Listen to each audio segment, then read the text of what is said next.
नमस्कार, मेरा नाम है प्रत्युष रंजन, सीनियर एडिटर जागरण न्यू मीडिया के साथ। और मैं आपका स्वागत करता हूं जागरण डायलॉग्स के कोविड स्पेसिफिक सीरीज में, जो हम ministry of health and family welfare के साथ कोलैबोरेशन में कर रहे हैं। आज के सेशन का विषय है कोविड 19 के गाइडलाइंस और उनका इंपॉर्टेंस, और मानसिक रूप से मजबूत रहना कितना जरूरी है इस पेंडेमिक के खिलाफ हमारी लड़ाई में। आज की इस चर्चा में हमारे साथ एक खास मेहमान है, डॉक्टर नीरजा अग्रवाल। डॉक्टर नीरजा अग्रवाल, आपका स्वागत है। डॉक्टर नीरजा का मैं परिचय करा दूं अपने दर्शकों से। Doctor Neerja is a rehabilitation psychologist having work experience of more than 15 years in mental health issues, और her expertise lies in tackling adolescence issues, anxiety and depression issues through counselling and positive psychology. Doctor Neerja, आपका Jagran dialogues में एक बार फिर से स्वागत है। हम सवालों की शुरुआत करते हैं। सबसे पहला सवाल जो है वो कई सारे लोगों ने पूछा है, और हमने जो देखा है अपने आसपास उससे मिला जुला है। कोरोना के थ्रेट के ऊपर जो अभी भी हमारे ऊपर है, हमने कई लोगों को पिछले एक महीने में देखा जो कोरोना गाइडलाइंस का पालन नहीं कर रहे हैं। ऐसे ही सिचुएशन हमने पिछले साल भी देखी थी, जिसका एक भयावह परिणाम हम सबने देखा। आप हमारे जागरण के दर्शकों को डिटेल्स में ये बताएं कि कोविड एप्रोप्रिएट बिहेवियर क्या है और उनका पालन करना क्यों जरूरी। जी डॉक्टर। कोविड एप्रोप्रिएट बिहेवियर है कि हम लोग मास्क पहने, और मास्क भी अच्छी क्वालिटी का, यानी 95 या 3 लेयर्स मास्क पहने, और आपस में डिस्टेंस बना के रखें, फिजिकल डिस्टेंस कम से कम 2 गज दूरी का। एंड बार बार अपने हाथों को साफ करें, और बहुत बार अपने हाथों से अपने फेस को टच नहीं करें, और जितना हो सके घर पे रहें। अननेसेसरी का बाजार में नहीं जाएं, अननेसेसरी की शॉपिंग करने हम लोग नहीं जाएं, और जितना भी हो सकता है उतना हम लोग घर पे रहें, ताकि हम इन्फेक्शन से बचे रहें और लोगों को भी इन्फेक्शन, अपने द्वारा इन्फेक्शन हम स्प्रेड नहीं करें। हम लोगों का थोड़ा घर पे रहते रहते बहुत ही डल लाइफ हो जाती है, तो एकदम से हम लोग निकलने की कोशिश करते हैं। और अब तो एक और कारण भी है हम लोगों के निकलने का, क्योंकि कई लोग वैक्सीनेटेड हो चुके हैं। सो जब हम वैक्सीनेटेड हो जाते हैं तो हम लोग ये सोचते हैं कि ना, हम सेफ हैं, अब हम जा सकते हैं। लेकिन वैक्सीन, हम ये भूल गए कि वैक्सीन की एफिकेसी हद से हद 80% है। अभी भी 20% केसेस में वैक्सीन इफेक्टिव नहीं होगी, 80% लोगों में इफेक्टिव होगी वैक्सीन की एफिकेसी। सो 20% लोग इफेक्ट कर सकते हैं, 20% लोग अभी भी कोरोना को स्प्रेड कर सकते हैं। और वैक्सीन कोरोना के हर एक वेरिएंट के लिए इफेक्टिव नहीं है। ये बहुत ही कंट्रोल्ड क्लिनिकल ट्रायल्स में वैक्सीन की एफिकेसी को मेजर किया जाता है, जिसमें सारे वेरिएंट हम लोग नहीं ले सकते हैं। नए नए वेरिएंट रोज आ रहे हैं, तो हो सकता है वैक्सीन की एफिकेसी उस नए वेरिएंट के लिए उतनी नहीं हो। सो कोरोना का खतरा अभी भी बना हुआ है, इसलिए हमारे लिए बहुत जरूरी है कि कोरोना अप्रोप्रिएट बिहेवियर का हम फॉलो करें, ताकि हम खुद भी इन्फेक्शन से बचें और दूसरों को भी अपने द्वारा इन्फेक्शन स्प्रेड नहीं करें, क्योंकि बहुत ज्यादा कई बार असिम्प्टोमेटिक लोग भी इन्फेक्शन को स्प्रेड करते हैं। जी डॉक्टर, जैसा हमने देखा पिछले कुछ दिनों में, जिस तरह से लोग पहाड़ों की तरफ या फिर छुट्टियां मनाने के लिए भीड़ पूरी इकट्ठा हुई कई और जगह पे, कई टूरिस्ट प्लेसेस पे। निश्चित रूप से जैसा आपने बताया, कुछ लोगों ने वैक्सीनेशन ले ली है, तो हो सकता है उनके मन में ये डर शायद खत्म हो रहा हो कि अब उन्हें कुछ नहीं हो सकता। लेकिन कई सारे रिसर्चर, कई सारे डॉक्टर्स हमने बात की है कि आप कैरी कर सकते हैं फिर भी वायरस। सो डॉक्टर, मैं सिर्फ आपकी तरफ से ये दर्शकों को एक मैसेज देना चाहता हूँ। आप बताएं हमें कि वैक्सीनेशन का या तो एक डोज या 2 डोज दोनों लग जाने के बाद भी ये इंपॉर्टेंट क्यों है कि हम सोशल डिस्टेंसिंग और मास्क का पालन करें। देखिए, हम लोग सोचते हैं कि अगर हमने वैक्सीन ले ली है, एक तो वैक्सीन की एफिकेसी 100% नहीं है। 100% नहीं है का मतलब है कि 80% लोगों में ये इफेक्टिव होगी। 80% लोगों में इफेक्टिव होगी, तो 20% केसेस अभी भी ऐसे हैं। और हमारी वल्नरेबिलिटी, और वैक्सीन जो है बहुत ही कंट्रोल्ड कंडीशन में उसकी एफिकेसी को मेजर किया जाता है, हर एक वल्नरेबिलिटी को काउंट नहीं किया जाता। बहुत सारे लोगों में अलग अलग अंडरलाइन कंडीशंस हैं, जिसकी वजह से वैक्सीन इफेक्टिव नहीं भी हो पाती है। सो उस केस में हम लोग वायरस को कैरी कर सकते हैं, या हमारी इम्यूनिटी उसके अगेंस्ट इतनी स्ट्रांग नहीं बन सकती है। तो ये समझना हमारे लिए बहुत ज्यादा जरूरी है। ये हम भी समझते हैं कि घर में एक डल रूटीन में बैठे बैठे सब लोग बोर हो रहे हैं, डिप्रेस हो रहे हैं, एक ही डल रूटीन बना हुआ है, हम लोग बाहर नहीं निकल सकते, हम लोग किसी से मिल नहीं सकते। लेकिन हम लोगों को ये रियलिटी को एक्सेप्ट करेंगे तो हम उसके अप्रोप्रिएट बिहेवियर करेंगे। We know that reality is slightly unbearable, but this is what it is and how can I go about it. मैं उसके साथ कैसे चल सकता हूँ। जब हम उस चीज को देखेंगे, जब हम उस चीज को रियलाइज करेंगे, तो हमारे लिए उस चीज को टॉलरेट करना आसान हो जाता है और उसके अप्रोप्रिएट बिहेवियर को करना हमारे लिए फिर काफी आसान बन जाता है। तब हम ये व्हाट इफ स्पाइरल में नहीं जाते कि ये मेरे साथ क्यों हो रहा है, या ऐसा तो नहीं होना चाहिए, ये हाईली अनबेरेबल है, मैं तो इसको टॉलरेट नहीं कर सकता। लेकिन सिचुएशन ऐसी है और ये एक ग्लोबल फिनोमेना है। इस चीज से शायद हमें थोड़ी सोलेस मिले कि ये हमारे अकेले के साथ नहीं हो रहा है, ये कंडीशन पूरे वर्ल्ड के साथ है। जी तो हमें ये मानना होगा कि अगर 100 लोगों का 200 लोगों के ग्रुप है, तो 100 लोग वैक्सीनेटेड हैं और 100 लोग वैक्सीनेटेड नहीं है। जो वैक्सीनेटेड ग्रुप नहीं है उसमें चांसेस है 40 लोगों को हो, और जो वैक्सीनेटेड ग्रुप है उसमें चांसेस हैं कि 8 लोगों को हो। बट ये 8 लोग जाके आगे स्प्रेड कर सकते हैं वायरस को। तो इसलिए बहुत जरूरी है हमारा कोरोना एप्रोप्रिएट बिहेवियर को पालन करना। जी बिल्कुल। चाहे हम वैक्सीनेशन हमने लगा लिया है, वैक्सीन लगा लिया है, या हम लगाने वाले हैं, या हमने एक डोज ले लिया है, हमें बहुत जरूरी है ये सारे जो गाइडलाइंस हैं उस गाइडलाइंस का हम पालन करें। डॉक्टर, हम आगे बढ़ते हैं अगले सवाल की तरफ। कोविड का सेकेंड वेव में वायरस का शिकार हमारे परिवार या सोशल सर्किल में कई लोग हुए, कई तो उससे निकलकर बाहर आ गए, कई लोगों को दुर्भाग्य से अपनी जान भी गंवानी पड़ी।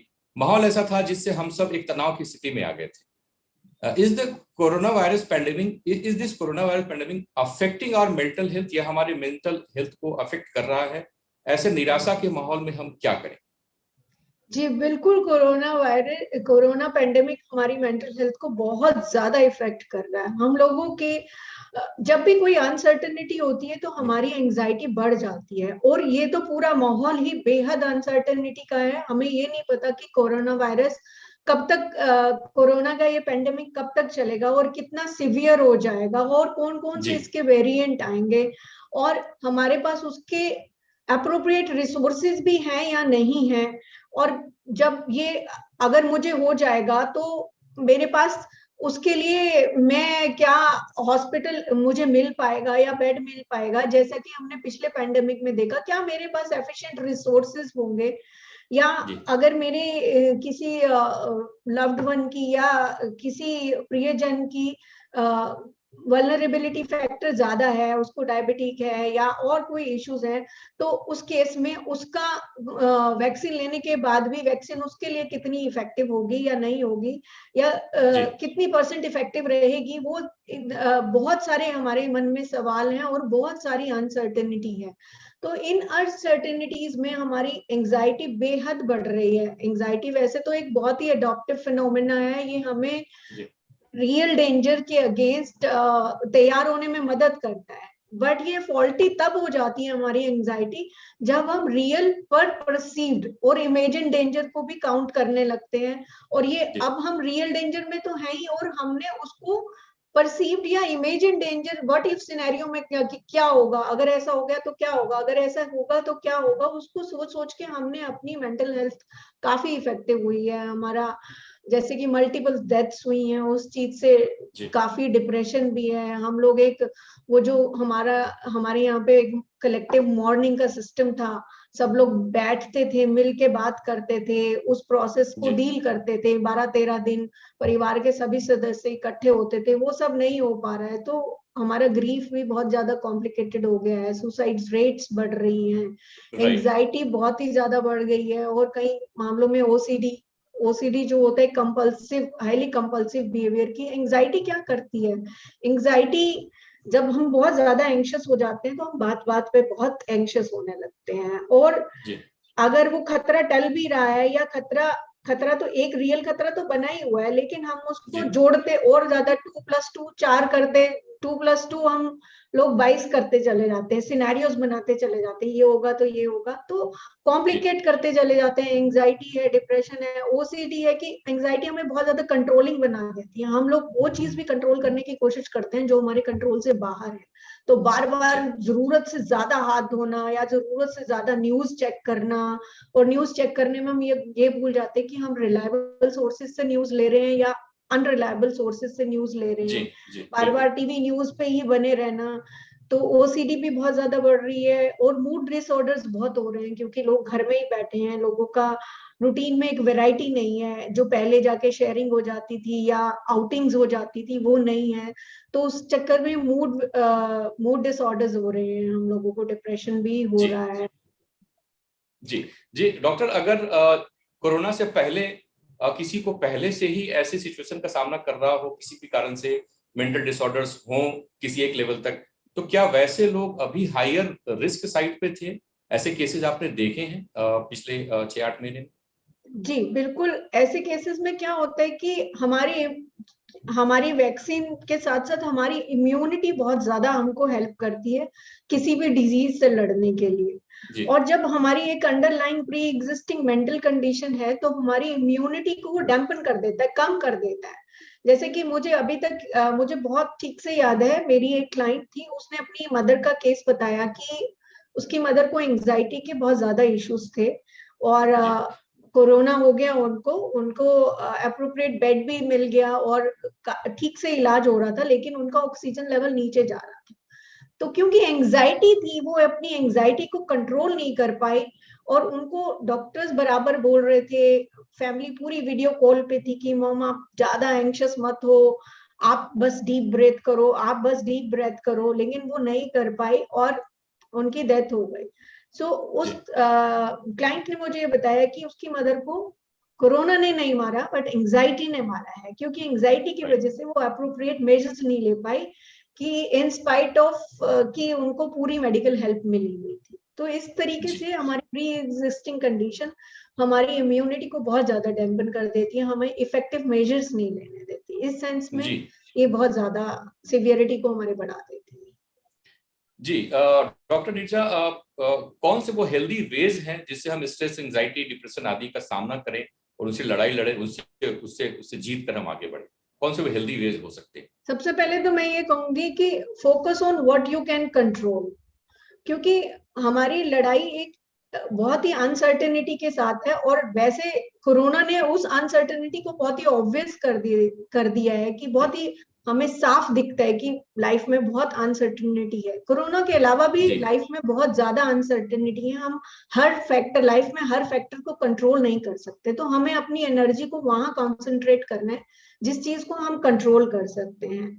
जैसे किसी बाढ़ के क्षेत्र में एडमिनिस्ट्रेटिव डिपार्टमेंट क्या करता है कि किन क्षेत्रों में बाढ़ का पानी जल्दी आ सकता है, वो पूरा प्लान करते हैं, उनमें इवैक्यूएशन जल्दी होना चाहिए। ऐसे ही हमें भी कोरोना के बारे में पूरा इन्फॉर्म्ड रहना चाहिए, पर फेक न्यूज और ओवर न्यूज से हमें बचना चाहिए कि कब ये कोरोना वायरस घातक हो सकता है, कब मुझे होम आइसोलेशन की जरूरत है, कब मुझे हॉस्पिटलाइजेशन की जरूरत है, कब मुझे सिटी स्कैन के लिए जाना चाहिए, कब मेरा ऑनलाइन कंसल्टेशन से काम चल जाएगा। ये सब चीजें हमें इन्फॉर्म होनी चाहिए। फिर हमें अपना पूरा प्लान करना चाहिए कि अगर ठीक है, अगर मैं पूरा अपना कोविड अप्रोप्रिएट बिहेवियर रखूंगा, पूरी प्रिकॉशंस लूंगा, उसके बाद भी चांसेस हैं मुझे हो सकता है कहीं ना कहीं से वायरस मुझे इन्फेक्ट कर दे, तो उस केस में क्या मेरे पास अप्रोप्रिएट रिसोर्सेज हैं, क्या मेरे पास हॉस्पिटल की लिस्ट है, क्या मेरे पास ऑक्सीजन सिलेंडर्स की सप्लाई की मेरे पास एनजीओस के नंबर या ऐसे हॉस्पिटल्स के नंबर है जो रेगुलर ऑक्सीजन सप्लाई करेंगे, क्या मेरे पास, मैं किन किन रिलेटिव्स की तरफ देख सकता हूँ कि वो मेरी मदद करेंगे। आपने वो लिस्ट, वो प्लान तैयार कर लिया, उसके बाद उस प्लान को रख दीजिए, आप बार बार उस प्लान को मत देखिए। देन आपको ये देखना है कि आप कनेक्टेड रहिए। कनेक्ट रहने से लोनलीनेस और डिप्रेशन हमारी इम्यूनिटी को बहुत ही ज्यादा सप्रेस कर देती है।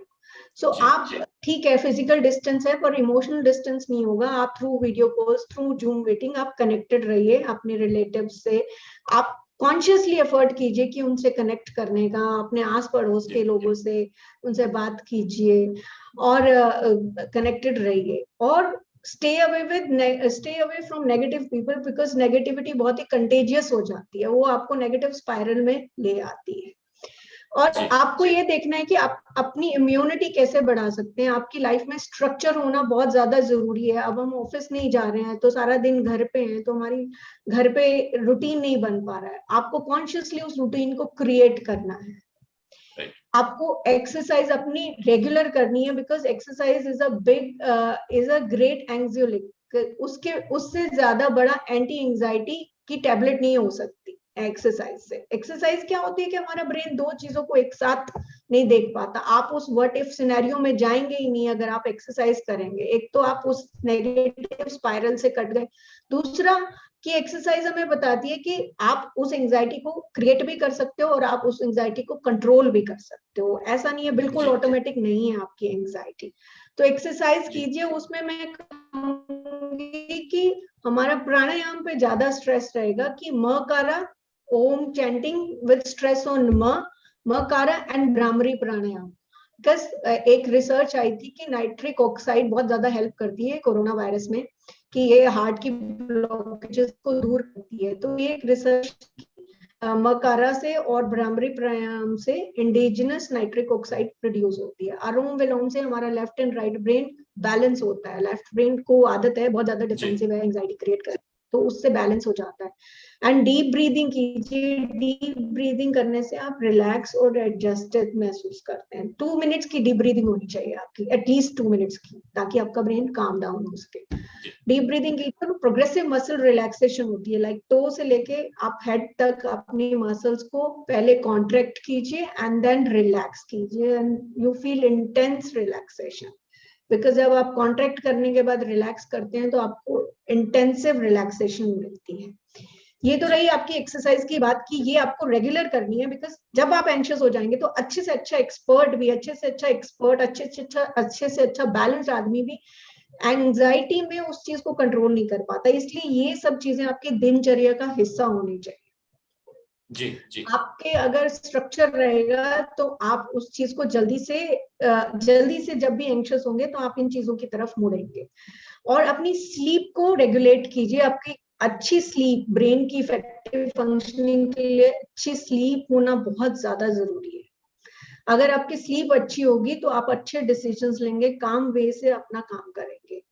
तो उसके लिए मैं कहूंगी कि अपनी न्यूज इनटेक को लिमिट कर दीजिए। आप सही में अपने आप से पूछिए कि आज आपने 24 घंटे में 2 ही बार न्यूज देखी, उससे क्या फर्क पड़ा, कितनी नॉलेज आपकी कम हो गई उससे। हम एंशियस हैं तो हम लोग हर तरीके से न्यूज को लेना चाहते हैं, बहुत ज्यादा न्यूज रिटेन करना चाहते हैं। तो फेक न्यूज से बचें और बार बार न्यूज नहीं देखें।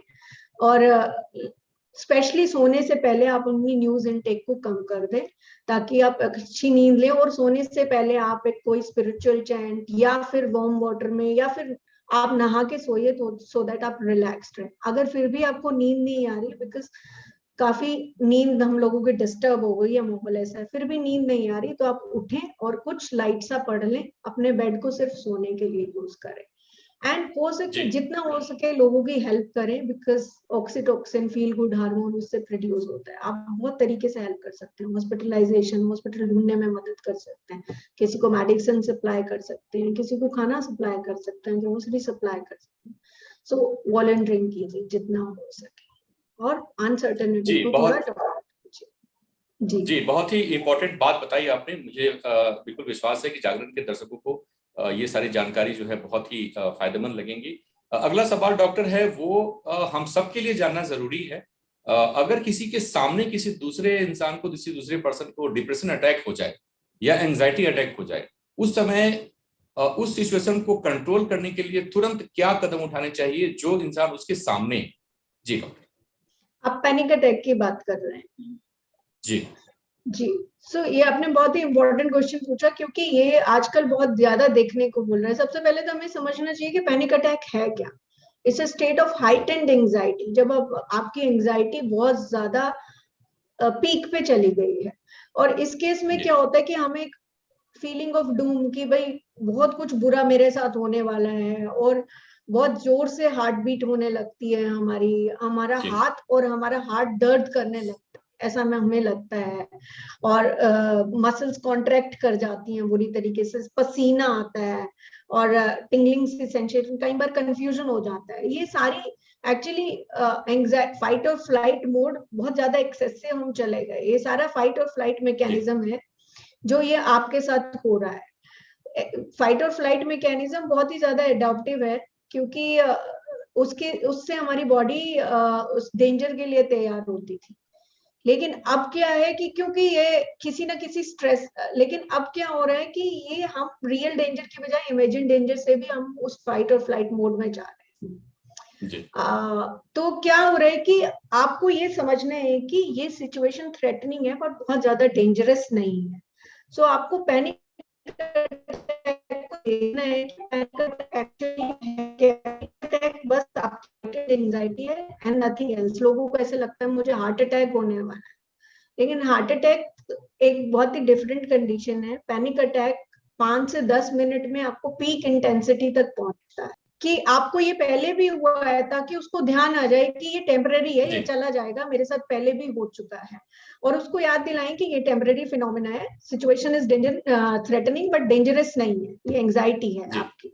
और उसको जी ग्राउंडिंग टेक्निक बोलते हैं, उसको 5 4 3 2 1 टेक्निक होती है कि 5 चीजें आप देखिए, 3 जी चीजें 4 चीजें आप छू के बताइए, 3 चीजें आप सुनिए, 3 आवाजें सुनिए, 3 आसपास में 3 आवाजें बताइए, 2 चीजों को आप स्मेल कीजिए और 1 चीज टच कीजिए, ताकि वो प्रेजेंट जी में बना रहे। बहुत ज्यादा ऐसे एकदम से वो पैनिक में नहीं चला जाए।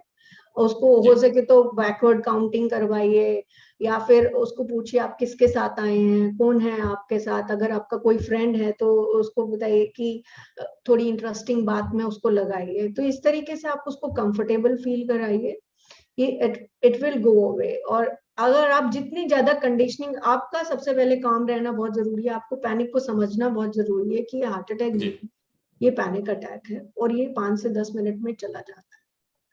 तो जब जी आप इसको जी अंडरस्टैंड करेंगे तो आप उसकी हेल्प कर पाएंगे।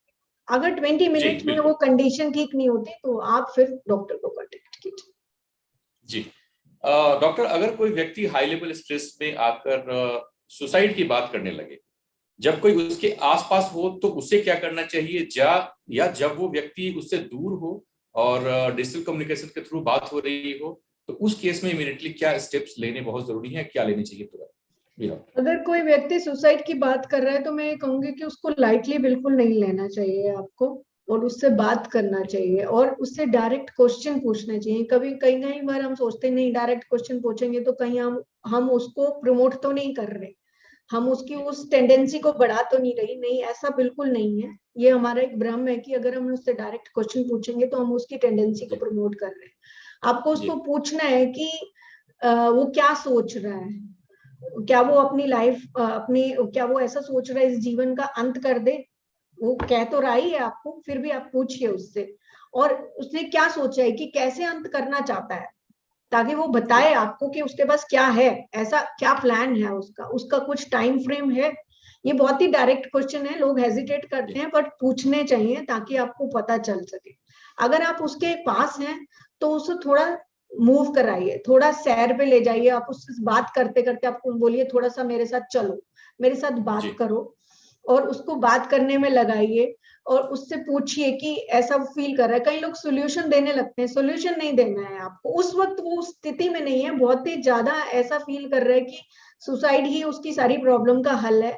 तो बस उसको ये कहिए कि मैं समझ रहा हूँ आप किस स्थिति में है, मैं आपकी स्थिति को बिल्कुल अच्छे से समझता हूँ और मैं आपको हेल्प करने, मैं जो भी मुझसे हेल्प होगी मैं करने को तैयार हूँ। आप बताइए कि मैं हेल्प करूं या आप समझते हैं कि किसी और से हेल्प लें। इस तरीके से उससे बात करके उसको प्रोफेशनल हेल्प के लिए थोड़ा एनकरेज कीजिए कि मैं तो हुई जी बात सुनने के लिए, पर आपको क्या लग रहा है कि प्रोफेशनल हेल्प से थोड़ा और ज्यादा बात ठीक हो सकती है। उसको उस सिचुएशन से हटाना है आपको, जी उस सिचुएशन से आपको बाहर लेके जाना है। और उसकी बात सुनिए, आप बिल्कुल अटेंटिवली उसकी बात सुनिए। और अगर आप उसके दोस्त हैं तो आपको उसके परिवार वालों का पता होगा, उसके परिवार वालों को बताइए जी और उसको भी प्रमोट कीजिए कि सुसाइड हेल्पलाइन को वो कांटेक्ट करें। अगर आप दूर हैं और किसी ने आपको डिस्ट्रेस कॉल दी है, बहुत बार ऐसे होता है कि सुसाइड हेल्पलाइन पे डिस्ट्रेस कॉल आती है कि मैं वहां खड़ा हूं और मैं मरने जा रहा हूँ, वो सुसाइड उसमें ही खड़ा होता है। तो आपका एफर्ट होना चाहिए कि आप उसको बातों में लगाएं, और आप आज की ही बात करेंगे, आप फ्यूचर की बात नहीं करेंगे उससे। जी, आप जी, आज की बात कीजिए, आपका एफर्ट होना चाहिए कि आप उसको उस जगह से धीरे धीरे करके मूव करें। आप आज की बात कीजिए, उसकी फीलिंग्स को वैलिडेट कीजिए कि मैं समझ रहा हूँ आप बहुत ज्यादा स्ट्रेस में हैं। आप प्रॉमिस मत कीजिए, वो जनरली वो प्रॉमिस मांगते हैं कि आप किसी को बताएंगे नहीं। आप बोले हाँ मैं आपके साथ हूँ, आपको ऐसे भी नहीं जी, कहना कि नहीं है मैं बता दूंगा, और परिवार वालों को जरूर इन्फॉर्म कीजिए। और आपको उस सिचुएशन से वैसे ही धीरे धीरे उसको वॉक कराइए, उसको कहिए कि ठीक है हम बात करते हैं, अच्छा ठीक है आप थोड़ा बैठिए, मैं बात कीजिए, आपने अगर वो खड़ा था तो बिठा दीजिए, अगर वो बैठा हुआ तो जी, खड़ा। इस तरीके से आपको उसकी पोजीशन चेंज करनी है, और वही 5 4 3 2 1 ग्राउंडिंग टेक्निक जरूर अप्लाई करनी है, ताकि वो थोड़ा रैशनल ब्रेन में आए और ऑप्शंस को एक्सप्लोर करना शुरू करें। जी, जी डॉक्टर, पैंडेमिक के दौरान हमने कई केसेस सुसाइड के भी देखे और सुने। क्यों ऐसा होता है, क्यों कोई भी इंसान इस हद तक डिप्रेस्ड हो जाता है कि वो अपनी ही जान लेने की बात सोचने लगता है? उसकी साइकोलॉजिकल कंडीशन क्यों ऐसी हो जाती है, और क्या कोई साइन, कोई हिंट्स होते हैं जो जिससे हम उनकी इस डेंजरस मेंटल सिचुएशन को तुरंत समझ पाए? जी, क्योंकि उसका वो इंसान का इमोशनल टर्मोइल, उस इंसान की इमोशनल स्थिति इतनी ज्यादा ऐसे हो चुकी है कि वो उसका ब्रेन अब ऑप्शंस एक्सप्लोर नहीं कर रहा है, उसको जी, कोई भी हल अपनी प्रॉब्लम का नजर नहीं आ रहा है, उसको सबसे बेटर हल उसको अपनी सुसाइड नजर आती है, और वो अपने आप को बहुत ज्यादा अकेला महसूस करता है। तो इस स्थिति में वो इंसान वहां तक चला जाता है। जनरली इसके साइंस होते हैं, थोड़ा विड्रॉ हो जाते हैं, अपने आप में रहने लगते हैं, बात ज्यादा नहीं करते हैं, और अगर बात करते हैं तो थोड़ी ऐसे बात करते हैं कि अच्छा ही है मैं चला जाऊं, इससे क्या फायदा है, आप लोगों की प्रॉब्लम सोल्व हो जाएगी, मैं ही सारी प्रॉब्लम्स की जड़ हूँ। तो इस तरीके से बात करते हैं। तो जब भी इस तरीके की बात करें, थोड़ा उसको एक्सप्लोर कीजिए, आप उससे डायरेक्ट क्वेश्चन पूछ के कि उसकी ताकि आपको मानसिक स्थिति का पता चले। ये थोड़ा, जी, ये जब हम डिप्रेशन में चले जाते हैं तब इस तरीके की हम बात करते हैं। और डिप्रेशन जी, में जाने के लक्षण होते हैं कि आप दिनचर्या की चीजों में बहुत ज्यादा आपकी रुचि नहीं रह जाती, जिन चीजों को आप एंजॉय करते थे उन चीजों को आपने एंजॉय करना बंद कर दिया है, आपने लोगों से मिलना जुलना बातचीत करना बंद कर दिया, अपने आप में सिमट गए हैं। तो ये कुछ लक्षण होते हैं। और आप बात भी जी, करते हैं, ऐसा नहीं है, बताते हैं कि मेरा मन नहीं करता, जीने का मेरा मन नहीं करता, मेरा मन करता है मैं मरी जाऊं तो अच्छा है, इस तरीके की। जी, बहुत जरूरी है। ऐसे ऐसे हिंट्स पे अगर आपके आसपास लोगों में ऐसे कुछ लक्षण दिखते हैं तो आप तुरंत उस पे क्विक एक्शन लें, और जो जरूरी कदम है जैसा हमारे गेस्ट डॉक्टर नीजा ने बताया उसका जी, तुरंत आप पालन करना शुरू करें। हमारी ये और डॉक्टर भ्रांति होती है कि जी, लोग इस तरीके की बातें इसलिए करते हैं कि उन्हें अटेंशन चाहिए। कई जी, बार लोगों की सही में स्थिति इतनी ज्यादा होती है, तो इस चीज को कभी भी लाइटली नहीं लेना चाहिए। नहीं लेना चाहिए, बिल्कुल। डॉक्टर, सीनियर सिटीजन्स और कई बार बच्चे भी मेंटल ट्रॉमा के सिचुएशन में देखे जाते हैं। कोविड लॉकडाउन के समय में क्या ऐसे केसेस आपने बढ़े हुए देखे हैं? कोई हेल्पलाइन नंबर जो ऐसे केसेस में इमीडिएट सपोर्ट प्रोवाइड कराती है? जी डॉक्टर। जी, हमारे निमहंस की हेल्पलाइन नंबर है, बच्चों के लिए है, आई थिंक 1098 बच्चों का है, और जी, सीनियर सिटीजन का है 14567, और नेशनल जी, हेल्पलाइन नंबर भी है 08046110007। मुझे जी, दोबारा रिपीट करना चाहिए, जी, बिल्कुल। 08046110007, और बच्चों के लिए है 1098, और बड़ों के लिए है, सीनियर सिटीजन्स के लिए है 14567। इसके अलावा जी, नोएडा डेवलपमेंट अथॉरिटी का भी साइकोलॉजिकल हेल्प का नंबर है जी, 0798212411। जी, सो ये नोएडा का है।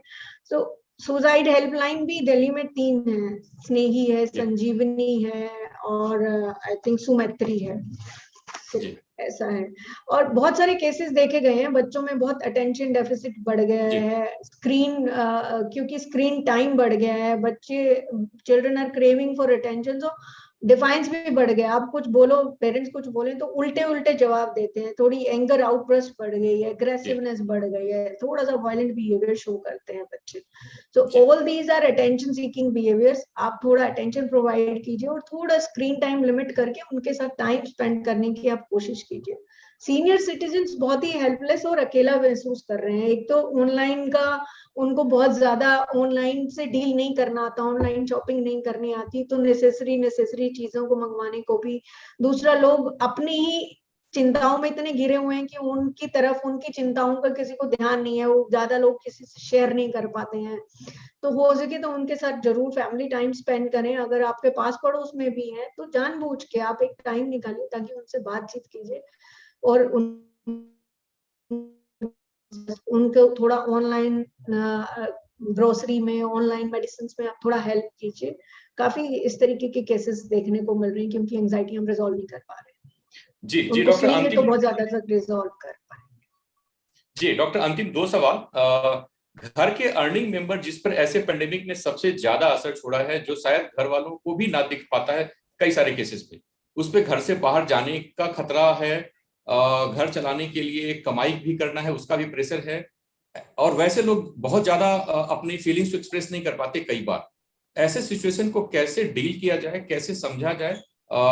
कई सारे परिवार के लोग हैं जो हमारे साथ जुड़े हुए हैं, उनके सबके अपने परिवार होंगे, तो ऐसे सिचुएशन को डील करने के लिए आपकी तरफ से क्या मैसेज है डॉक्टर? देखिए, जो लोग बाहर जा रहे हैं उनको एक तो बाहर जाके वायरस का भी खतरा है। दूसरा ये खतरा भी है कि कहीं मैं अपनी फैमिली को तो नहीं स्प्रेड कर दूंगा, can I be a source of infection, वो भी है। और दूसरा, हमारे जॉब के प्रेशर्स भी बहुत ज्यादा बढ़ गए हैं, कट्स हैं सैलरीज में, सब चीजें हैं। और ऐसे केस में उन फैमिली मेंबर्स को मैं ये कहूंगी कि थोड़ा अपनी लाइफ में क्रिएटिव हो जाइए, थोड़ा सा अपनी लाइफ में वैरायटी लाने की कोशिश कीजिए। घर में ही आप कैसे वैरायटी ला सकते हैं। और ये फैमिली टाइम है, आप एक टाइम डिसाइड कीजिए जब आप फैमिली पूरा मिलके बैठे और दिन भर का उसके साथ क्या हुआ वो शेयर करें। और इन लोगों से भी मैं ये कहूंगी कि हम लोग अपनी प्रॉब्लम्स को अपने तक रख लेते हैं कि मैं अपने फैमिली मेंबर को बताऊंगा नहीं कि मैं किन फाइनेंशियल कॉन्स्ट्रेंट्स में चल रहा हूँ। अगर आप शेयर करेंगे तो हो सकता है उनके पास कोई हल हो सकता है वो एटलीस्ट आपको प्रेशराइज नहीं करेंगे, क्योंकि हमारे फाइनेंशियल रिसोर्सेज में बहुत ज्यादा क्रंच आया है। हम जिस तरीके से स्प्लर्ज करते थे पहले उस तरीके से नहीं कर पाते हैं, सैलरीज में कट है। तो आप अपनी प्रॉब्लम्स रखिए उनके आगे ताकि वो बता सके। और फैमिली मेंबर्स को भी चाहिए, अगर वो बहुत चुप है, अगर वो नहीं बोल रहे हैं, तो आप इनिशिएटिव लें, आप उससे बात करें। और अगर वो नहीं भी बताना चाहता है, थोड़ा टाइम दें, बट गिव हिम एश्योरेंस कि आप उसके साथ हैं, आप उसके सुनने के लिए रेडी हैं। तो इस तरीके से आप उनकी हेल्प कर सकते हैं। सुनना आपके लिए बहुत ज्यादा जरूरी है। जी, सुनना बहुत जरूरी है और लक्षण पहचानना बहुत जरूरी है हम सबको अपने आसपास के लोगों से। जी डॉक्टर, आखिरी सवाल। आपने कई बार इसके बारे में बात भी की पिछले कई सारे सवाल के जवाब में। पेंडेमिक के दौरान हमने कई केसेस देखे हैं जहां लोग बिना सोचे समझे unverified news, fake post social media पे शेयर कर देते हैं, जिससे कई बार लोगों के हेल्थ पे बहुत बुरा असर पड़ जाता है। इम्यूनिटी बढ़ाने के लिए कई लोगों ने कई सारे उपाय बिना सोचे समझे शेयर किए, जिसका असर उनके शरीर पे पड़ा, उनके फिजिकल हेल्थ पे पड़ा। ऐसा लोगों के लिए मैडम आपकी तरफ से क्या मैसेज है, जो बिना सोचे समझे अनवेरिफाइड न्यूज शेयर कर देते हैं? देखिए, जो बिना सोचे समझे न्यूज शेयर कर देते हैं वो कहीं ना कहीं अपनी एंजाइटी को रिलीव कर रहे हैं। उन्होंने न्यूज कहीं से पढ़ ली और उन्होंने उसकी ऑथेंटिसिटी को बिल्कुल भी वेरीफाई नहीं किया और उन्होंने शेयर करनी शुरू कर दी।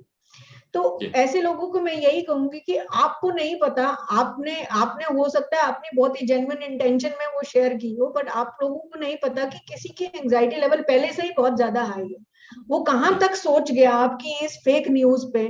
तो आपने उसकी स्थिति को और भी ज्यादा नकारात्मक बना दिया। एक नकारात्मक सोच जब चल जाती है तो वो ऑप्शंस को देखती ही नहीं है, वो बस उसी में सिमट के रह जाती है, उस नकारात्मक सोच में ही रह जाते हैं। हम ये नहीं देखते कि अभी भी हमारे पास बहुत ज्यादा रिसोर्सेज है, हेल्प है जिनसे हम ले सकते हैं। ऐसा नहीं है, स्थिति बिल्कुल भी ऐसा नहीं है कि स्थिति बिल्कुल ही आउट ऑफ कंट्रोल है। तो आपने उसकी स्थिति को और भी बिगाड़ कर दिया। तो आप इस तरीके से ऐसे लोगों को, मेरे लिए यही मैसेज होगा कि पहले उसकी ऑथेंटिसिटी को चेक कीजिए, स्प्रेड अननेसेसरी का स्प्रेड मत कीजिए, क्योंकि शायद आपको उस चीज का इतना असर नहीं हुआ हो, किसी की प्री एग्जिस्टिंग कंडीशन है मेंटल हेल्थ की, उसको उस चीज का बहुत बुरा असर हो सकता है। जी, समय भाव के कारण इस चर्चा को हम यही रोकते हैं। डॉक्टर नीरजा, आपका बहुत बहुत धन्यवाद। आपने सारे सवालों का बहुत डिटेल्स में जवाब दिए। मैं आशा करता हूं जागरण के दर्शकों को, पाठकों को ये सेशन पसंद आया होगा और फायदेमंद लगा होगा। जागरण के फेसबुक पेज पर और यूट्यूब चैनल पर ये सेशन का वीडियो अवेलेबल रहेगा। आप सभी जो है आप इनको देखें और अपने परिवार में दोस्तों से इस वीडियो को साझा करें और उन तक ये जानकारी जरूर पहुंचाएं। You can read about this interview on Jagran Hindi and English website as well. Jagran Dialogues objective is to spread health literacy, and we'll come to you with a new topic with another guest once again. Do follow all COVID guidelines, get vaccinated on time, stay safe, stay healthy. Thank you, viewers.